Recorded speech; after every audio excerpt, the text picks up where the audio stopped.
Everyone believes that what you eat in the morning matters most for your health. Breakfast, they say, sets the tone for the whole day, but almost nobody talks about what happens on the inside while you sleep, and that might be the most important 8 hours for your kidneys all day long. Here's what almost nobody explains to you. Your kidneys don't clock out at night. They don't get a break just because you do. They keep filtering, quietly, patiently, while you dream, while you turn over in bed, while the house goes dark and silent. And the choices you make in the 2 hours before bed can either help that filtering happen smoothly or make it harder than it needs to be. Stay with me, because by the end of this video, you're going to know exactly which fruits support that nighttime process and which habit almost every senior has that quietly works against it, often without them ever realizing it. If you're someone who wants simple, doctor-informed health advice you can actually use week after week, go ahead and hit subscribe on Prime Health Insight, because that's exactly what we do here. We take complicated medical information and turn it into something you can use tonight, not someday. Let's start with a simple truth, the kind your own doctor probably explained once years ago in a rushed appointment where you didn't quite catch all of it. Your kidneys are like two small filtration plants, about the size of your fist, sitting just below your rib cage, one on each side of your spine. Think of them as a pair of very patient coffee filters, working around the clock.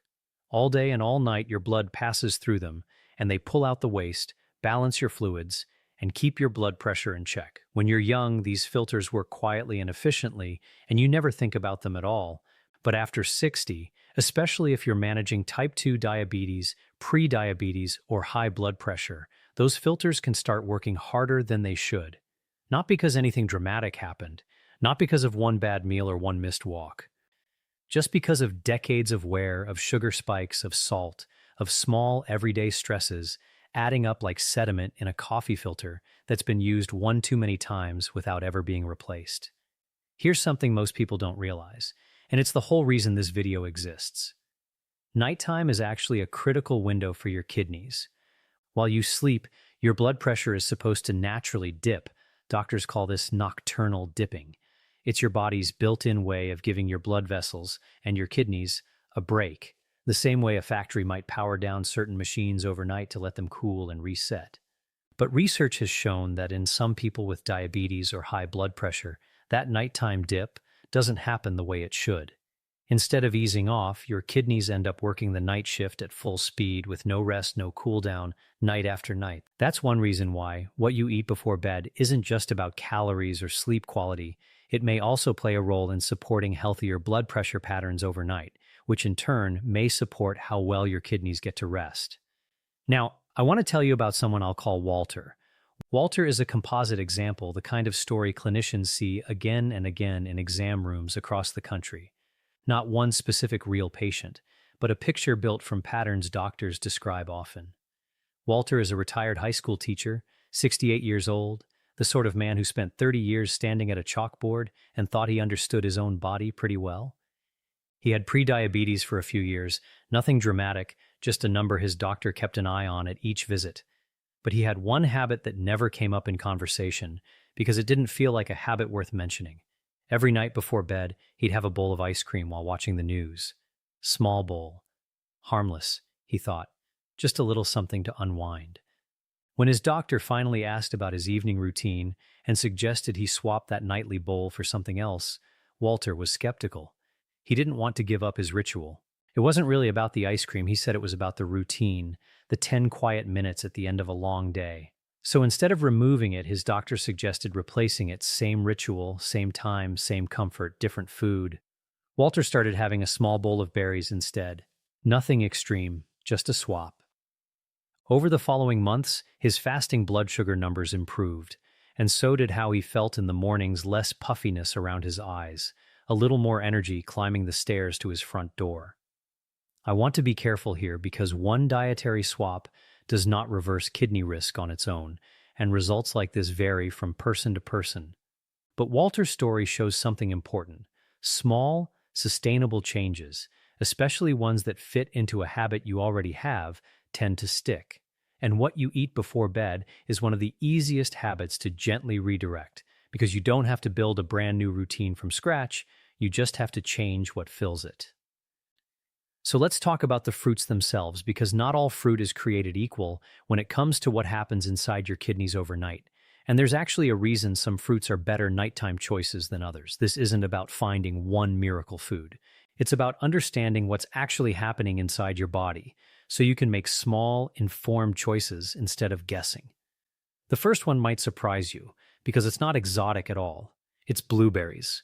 Researchers have been studying blueberries for years because of compounds called anthocyanins. These are the pigments that give the berries their deep blue-purple color. Think of anthocyanins as tiny cleanup crews that help reduce something called oxidative stress, which you can picture as a slow, invisible rusting process happening inside your blood vessels and inside the delicate filtering units of your kidneys, called nephrons. Over time, that internal rusting can make the coffee filter-like nephrons less efficient, the same way rust slowly clogs and weakens old plumbing. Studies published in nutrition and cardiovascular journals have found associations between regular berry consumption and better blood vessel function. And better blood vessel function matters enormously for kidney health, since kidneys are essentially a dense network of tiny blood vessels doing the filtering, thousands of them packed into an organ smaller than your fist. Blueberries are also relatively low in potassium compared to many fruits, which matters if you have reduced kidney function, since your doctor may ask you to watch your potassium intake carefully. A typical serving is about 3/4 of a cup, and having them 30 to 60 minutes before bed works well for most people, enough time that your blood sugar has a chance to respond before you lie down flat, which can affect digestion. If you're on blood thinners, it's worth knowing that very high amounts of certain berries can occasionally interact with those medications. So this is exactly the kind of thing to mention to your doctor or pharmacist if you're taking medication regularly. It only takes a 30-second question at your next appointment. But here's something even more important that connects directly to the next fruit, and it has to do with a hormone you've probably never thought about in your entire life: melatonin. Most people know melatonin as the sleep hormone, something they might have seen in a bottle at the pharmacy. What almost nobody explains is that melatonin also has antioxidant properties, and some researchers believe it may play a supportive role in reducing oxidative stress in the kidneys overnight, when your body's natural repair processes are most active, the nighttime version of a maintenance crew coming in after the store closes. And there's a fruit that naturally contains melatonin: tart cherries. Montmorency tart cherries, specifically, have been studied for both sleep support and their antioxidant content. This doesn't mean tart cherries are a sleep medication or a kidney treatment. They're not, and no fruit is, but as part of an evening routine, a small handful, or about half a cup of tart cherry juice with no added sugar, consumed roughly an hour before bed, has been associated in some studies with modest improvements in sleep quality. And better sleep quality matters more than you might think for blood sugar control, because poor sleep has been linked to worse insulin sensitivity the very next day. If you're diabetic, that's worth pausing on for a second, because it's a connection most people never make.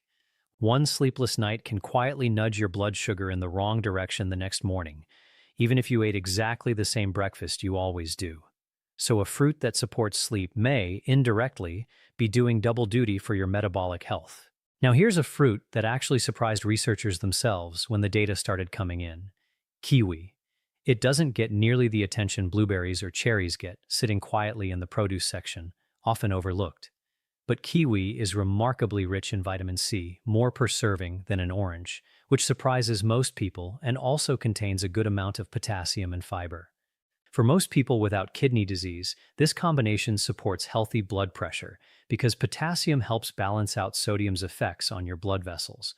Think of sodium and potassium as two people on opposite ends of a seesaw, each pulling in a different direction, and your body working to keep that seesaw level. However, and this is important, if you have moderate to advanced chronic kidney disease, you may need to limit high potassium foods, and kiwi would fall into that category. This is precisely why I keep saying to loop in your doctor or a renal dietitian before making significant changes, especially if you already know your kidney function is reduced, because the same food that helps one person may need to be limited for another. For everyone else, one kiwi, sliced about 30 to 45 minutes before bed, is a small, sweet way to get fiber and vitamin C without much sugar at all. Kiwi actually has a lower sugar content than most people assume, especially compared to how sweet it tastes. There's one mistake almost every senior makes, and I want to address it directly before we go further, because it changes how you should think about every single fruit on this list. The mistake is treating fruit as one single category, as if all fruits behave the same way in your body, as if an apple and a mango and a banana are interchangeable. They're not. Some fruits spike blood sugar quickly, almost like flipping a switch. Others release their natural sugars slowly because of their fiber content, more like turning a dimmer knob, and some are naturally lower in sugar altogether. The fruits on this list were chosen specifically because they tend to have a gentler effect on blood sugar, which matters enormously if you're managing diabetes or prediabetes, especially at night, when you're not moving around to help your body process that sugar the way you would during the day, out running errands or working in the garden. That brings us to the fourth fruit, papaya. Papaya contains an enzyme called papain, which supports digestion, and that matters more at night than you might think. Poor digestion before bed can affect sleep quality, causing that heavy, restless feeling some people describe after a late meal. And as we just talked about, sleep quality connects back to blood sugar control the next day. Papaya is also a good source of fiber, and fiber slows down how quickly sugar enters your bloodstream. Picture fiber as a gentle traffic officer, standing at the entrance to your bloodstream, directing sugar molecules in one at a time instead of letting them all rush in through the door at once. About 1 cup of cubed papaya, 30 minutes before bed, is a reasonable serving for most people. One caution worth knowing: papaya can interact with blood thinners like warfarin in some people, so again, if you're on that kind of medication, this is a conversation to have with your pharmacist, not something to guess about on your own. Let me pause here for a moment because I think it's worth explaining something that ties several of these fruits together, and it's a concept your doctor may have mentioned once without fully explaining it: the glycemic index. This is simply a measure of how quickly a food raises your blood sugar compared to pure sugar itself. Foods with a low glycemic index release their sugar slowly, giving your body time to respond gradually, almost like a gentle uphill slope instead of a steep cliff. That's part of why fiber-rich fruits like the ones we've covered so far tend to be gentler nighttime choices than, say, dried fruit or fruit juice, which concentrate sugar and strip away the fiber that would normally slow everything down. Understanding this one concept can change how you look at your entire fruit bowl, not just the 8 fruits in this video. I told you the final fruit changes everything, and we're getting close. But before that, let me introduce you to another story, because I think it'll help this all make sense in a real-life way, the way these things usually do. I'll call her Dolores again, a composite drawn from common clinical patterns, not one specific patient, but a story shaped by things doctors and dietitians describe hearing over and over. Dolores is 74, a widow, lives alone in the same house she raised her children in, and for years she believed that because she wasn't eating dessert, she was doing everything right. She was proud of that, actually. But her doctor pointed out that her evening routine included a large glass of orange juice. Just to relax, she said, most nights before bed, a habit she'd had since her husband was alive, and they used to share a glass together while talking about their day. Orange juice, even without added sugar, is concentrated. You're getting the sugar of several oranges without the fiber that would normally slow it down, because the fiber gets left behind in the juicing process, filtered out along with the pulp. Her doctor suggested she switch from juice to whole fruit, gently, without taking away the ritual itself. Dolores started having sliced oranges instead of juice, sitting in the same chair, at the same time, keeping the part of the evening that mattered to her. Over several months, along with other changes her doctor recommended, her blood sugar readings became more stable.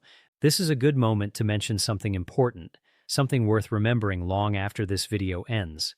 Whole fruit is almost always a better choice than fruit juice, because the fiber in whole fruit is part of what makes fruit kidney-friendly and blood sugar-friendly in the first place. Juice removes that fiber and leaves you with concentrated sugar and not much else. Now, the 5th fruit, pomegranate seeds. Pomegranates have been studied specifically in relation to blood pressure, and some research has found associations between regular pomegranate consumption and modest improvements in blood pressure readings, likely related to their high antioxidant content, particularly a group of compounds called punicalagins. Since high blood pressure is one of the leading contributors to kidney strain over time, think of your blood vessels as garden hoses, and high pressure as water running through them at a force they weren't built to handle indefinitely, gradually wearing down the walls of the hose. Anything that may gently support healthy blood pressure is worth paying attention to. About a third of a cup of pomegranate seeds, or arils, in the evening is a reasonable serving. One caution here: pomegranate can interact with certain blood pressure medications, so if you're on medication for hypertension, mention this one to your doctor too, not because it's dangerous on its own, but because your doctor knows your specific prescriptions and can tell you if it matters for you specifically. The sixth fruit is one you probably already have sitting in a bowl on your kitchen counter right now: apples, with the skin on. The skin is where most of the fiber and a compound called quercetin are concentrated, which is exactly why peeling an apple removes more benefit than most people realize. Quercetin has been studied for its anti-inflammatory properties, and inflammation is worth understanding here because it's not just about swelling. You can see after you twist an ankle. Think of chronic, low-grade inflammation as a slow-burning fire, smoldering quietly inside your blood vessels and organs, including your kidneys, for years, without you ever feeling any heat or pain from it directly. Reducing that kind of chronic inflammation is a long-term project, not something one apple accomplishes overnight, but a diet pattern that includes anti-inflammatory foods, sustained over months and years, is associated with better outcomes for blood vessel and kidney health in the research. One small to medium apple, unpeeled, about an hour before bed, with a source of protein like a few almonds if your doctor has approved that for you, is a satisfying and kidney-conscious evening snack that also happens to feel a little indulgent in the best way. Before we get to the final two fruits, I want to tell you about one more person, because his story is a little different from Walter's and Dolores's, and I think it matters. I'll call him Ray. Ray is a composite as well, built from patterns clinicians describe seeing in older veterans, especially a 71-year-old former Army mechanic, the kind of man who prided himself on never complaining about anything, not his knees, not his back, not anything. Ray had been managing high blood pressure for over a decade, and his kidney function had started to decline slightly on his last two lab tests. Nothing urgent, but enough that his doctor wanted to talk about it seriously. Ray's honest reaction was frustration. He felt like his body was betraying him after years of taking care of it. What helped Ray wasn't a dramatic diet overhaul. It was learning to actually read his lab results and understand what they meant, instead of nodding along in the appointment and forgetting everything by the time he got to his car. Once Ray understood that his blood pressure control at night specifically mattered for his kidney numbers, he started paying attention to his evening habits in a way he never had before, cutting back on the salty snacks he used to have late at night, and replacing some of them with the kind of fruit we've been talking about. His numbers stabilized over the following year. I share Ray's story not because fruit alone did that, it almost certainly didn't, and his doctor made other adjustments too, but because understanding why something matters is often what makes people actually follow through on it.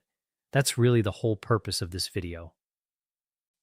We're almost there, and I want to ask you something before we get to the final two fruits, because I'm always curious how many of you have already figured some of this out on your own, through trial and error, long before any doctor mentioned it. Which fruit on this list do you already eat before bed? Or has your doctor ever actually talked to you about evening eating habits and your kidneys specifically? Type it in the comments, because I read every single one, and it genuinely shapes what we cover in future videos. The seventh fruit is watermelon, and here's the surprising part. Watermelon is over 90% water, which means it can gently support hydration, and proper hydration is essential for your kidneys to filter efficiently. Imagine trying to rinse a coffee filter with barely any water running through it, leaving everything behind instead of flushing it through. But, and this is a genuinely important caution, watermelon is also higher in natural sugar per serving than most of the fruits we've discussed, and it has a relatively high glycemic index, meaning it can raise blood sugar more quickly than a food this refreshing might lead you to expect. So if you're managing diabetes, this isn't a fruit to eat in a large quantity before bed. A small serving, about a half cup cubed earlier in the evening rather than right before bed, allows your body more time to process that sugar before you lie down for the night. This is a good example of why I keep saying portion and timing matter just as much as the fruit itself. The same food can be a smart choice or a poor one depending entirely on when and how much you eat. And the eighth and final fruit is one that ties everything together: avocado. Yes, avocado is technically a fruit, and it's different from everything else on this list because it's low in sugar and rich in healthy monounsaturated fats and potassium. For people without advanced kidney disease, avocado has been associated in research with supporting healthy cholesterol levels and blood vessel function, the same blood vessel function we've been circling back to throughout this entire video, because it's really the thread that connects all 8 of these fruits together. A small quarter of an avocado, maybe mashed on a small piece of whole grain toast if your evening routine allows for that, can be a satisfying, low-sugar way to end the day, one that feels more like a treat than a sacrifice.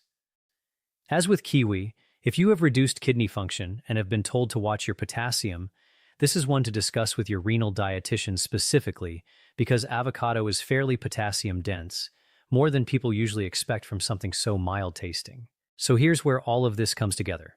None of these 8 fruits, blueberries, tart cherries, kiwi, papaya, pomegranate, apples, watermelon, and avocado, are a cure, and none of them replace your medications, your doctor's guidance, or regular kidney function testing through routine blood work. I want to be honest with you about that because anyone who tells you a food alone can undo years of high blood sugar or high blood pressure isn't being straight with you, and you deserve better than that. What the research does suggest is that small, thoughtful choices, especially in the hours before bed, when your body is doing its quiet, overnight repair work, can be part of a larger pattern that supports healthy blood pressure, more stable blood sugar, and less oxidative stress over time. And patterns, more than any single food, are what actually move the needle on long-term kidney health. It's not about one perfect night, it's about 100 ordinary ones. If you take one thing away from this video, let it be this. Instead of asking, "What should I never eat?" start asking, "What's one small swap I could make tonight?" That's exactly what Walter did with his ice cream, what Dolores did with her orange juice, and what Ray did by finally paying attention to his evening habits instead of ignoring them. Small, sustainable swaps that fit into a habit you already have tend to last far longer than dramatic overnight overhauls that fizzle out by the second week. And if you have chronic kidney disease, are on dialysis, take blood thinners or blood pressure medication, or manage diabetes with insulin, please talk to your doctor or a registered dietitian before making significant changes to your fruit intake, especially around potassium-rich options like kiwi and avocado. This video is meant to inform you and give you good questions to ask, not to replace the personalized guidance only your own healthcare provider can give you, because they know your labs, your medications, and your history in a way no video ever could. If this helped you see your evening routine a little differently, do me a favor and share it with someone in your life over 60 who's dealing with diabetes, blood pressure, or just wants to take better care of their kidneys as they age. Sometimes the people we love the most are the last ones to see a video like this, unless we send it to them directly. And sometimes one video, shared at the right moment, is what finally gets a conversation started at someone's next doctor's appointment. And before you go, I'll leave you with this. We've talked tonight about what to eat before bed. But there's a separate, quieter habit that has nothing to do with food at all, something almost every senior does within an hour of falling asleep, that may be affecting their kidneys just as much as diet does, and it's something almost nobody connects to kidney health at all. That's what we're covering in the next video, and once you see it, you won't be able to unsee it in your own nightly routine. Until then, take care of yourself, be gentle with yourself about all of this, and I'll see you in the next one.